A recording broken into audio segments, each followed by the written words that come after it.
శ్రీరామ నవమి రోజు మధ్యాహ్నం అయోధ్యలో అద్భుత దృశ్యం కనువిందు చేసింది.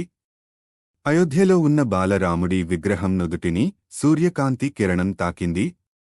ఈ దృశ్యాన్ని కోట్లమంది భారతీయులు వీక్షించారు. ఈ అద్భుతం వెనకాల ఉన్న సైన్సు ఏంటో తెలుసుకుందాం.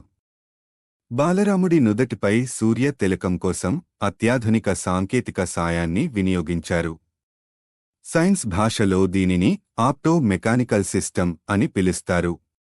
లెన్స్తో కాంతిని ఫోకస్ చేసి నిర్దిష్ట తరంగాలుగా ఒక మాధ్యమంలో ప్రసారం చేయడం ఆప్టో మెకానికల్ సిస్టమ్ అంటారు. ఈ సిస్టమ్ని అయోధ్యలోని గర్భగుడిలో అమర్చారు. గర్భగుడికి మూల విరాట్టుకి ఏ సమస్య లేకుండా సూర్యకిరణాలు గుడి 3వ అంతస్తు నుంచి గర్భగుడిలోని రాముని విగ్రహం నుదుటిపై తిలకంలాగా పడేలా అద్దాలతో ఒక వ్యవస్థను సృష్టించారు.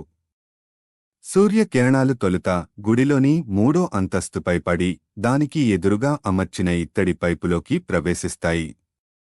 ఈ పైపులో అమర్చిన అద్దాల వల్ల సూర్యకిరణాలు గర్భగుడిలోకి ప్రవేశించి చివరికి రాముడి నుదుటిపై 58 మిల్లీమీటర్ల పరిణామంలో తిలకంలా ప్రసరిస్తాయి.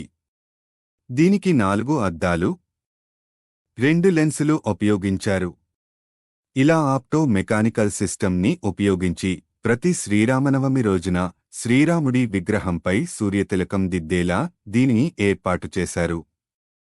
ప్రతి ఏటా సూర్యకిరణాలు ఒకే రకంగా ప్రసరించవు కాబట్టి గడియారంలో ముల్లులు తిరిగేందుకు ఉపయోగించే పరిజ్ఞానం తరహాలో గేట్ టీత్ మెకానిజంను శాస్త్రవేత్తలు వినియోగించారు. ఈ వ్యవస్థను బెంగళూరులోని ఇండియన్ ఇన్స్టిట్యూట్ ఆఫ్ సైన్స్ శాస్త్రవేత్తలు పరిశోధకుల సహాయంతో కేంద్ర భవన నిర్మాణ పరిశోధన సంస్థ శాస్త్రవేత్తలు ప్రత్యేకంగా రూపొందించారు. అయితే ఈ సూర్యకాంతి కిరణాలు గర్భగుడిలోని మూల విరాట్ మీద ప్రసరించడం మన భారతీయులకు కొత్త ఏమీ కాదు. మన ఆంధ్రప్రదేశ్లోని శ్రీకాకుళానికి సమీపంలో అరసవల్లిలో సూర్య భగవానుడికి ఆలయం ఉంది.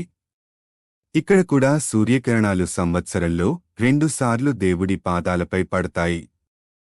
ఇటువంటి వ్యవస్థ కలిగిన పురాతన గుడులు మన భారతదేశంలో చాలా ఉన్నాయి.